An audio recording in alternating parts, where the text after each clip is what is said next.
Bonjour, j'espère que vous allez bien. Aujourd'hui, mon premier thread d'horreur. Alors je parle pas hyper fort pour bien se mettre dans l'ambiance et en plus parce qu'il est 21h. Oh, j'ai l'impression que mes mains elles font de... Waouh. On est parti avec la première histoire de Clara. Au moment où elle a vécu cette histoire, Clara avait 3 ans et elle était chez sa grand-mère. Donc sa grand-mère qui est médium. Une personne médium, c'est une personne qui est intermédiaire entre le monde des esprits et celui des vivants.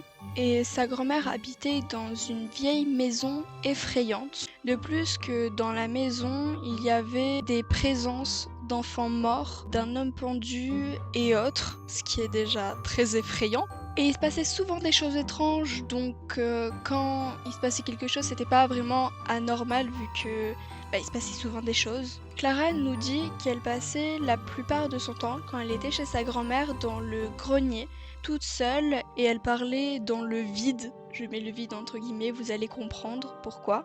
Un matin, il y avait sa sœur et sa grand-mère qui étaient dans la cuisine et Clara, comme à son habitude, elle était dans le grenier toute seule. Et au bout d'un certain temps, elle est descendue, frustrée, pas comme d'habitude, pour aller dans la cuisine. Du coup, sa grand-mère et sa grande sœur lui demandent «Mais qu'est-ce qui se passe?» Et elle a répondu «Les deux petites filles veulent jouer à cache-cache avec moi. Elles insistent vraiment. Je ne veux pas, mais elles ne me lâchent pas.»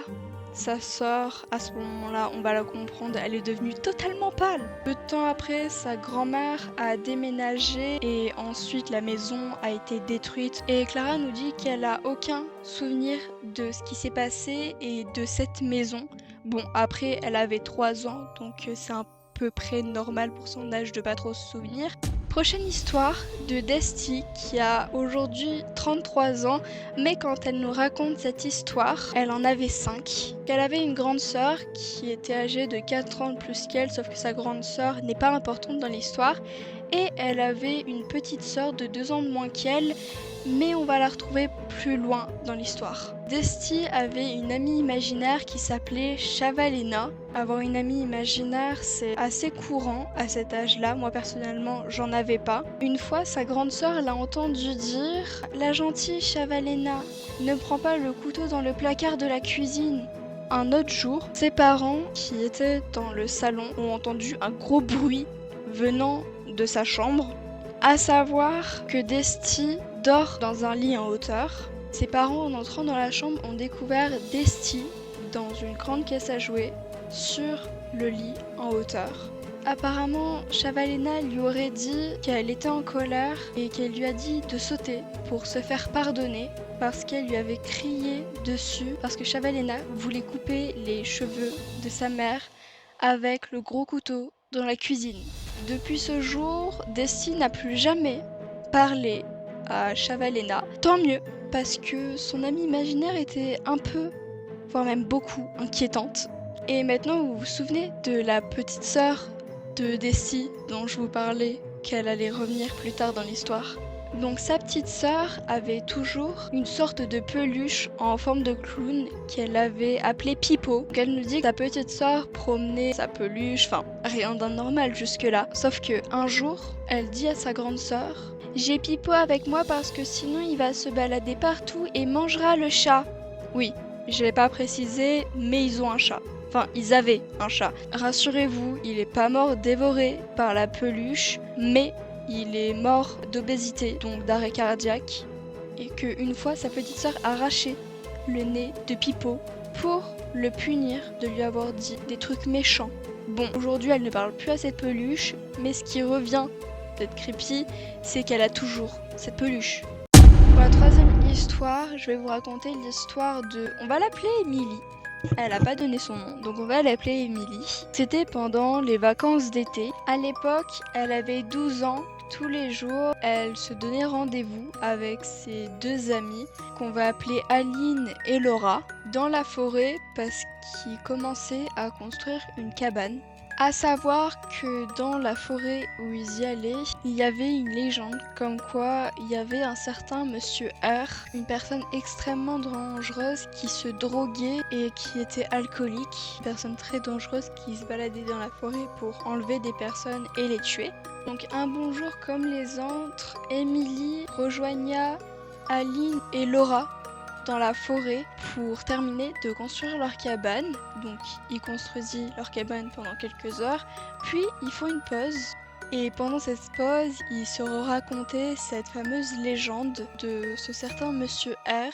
Alors qu'elle se remettait au travail, elle se sentait observée par quelque chose dans les bois. À ce moment-là, elle voyait pas grand-chose, mais elles pensèrent tout de suite à Monsieur R, vu qu'elles en parlaient pendant leur pause. Puis à un moment, ils entendirent un bruit, sauf que c'était pas un bruit d'animal, ils comprirent que c'était un bruit d'humain.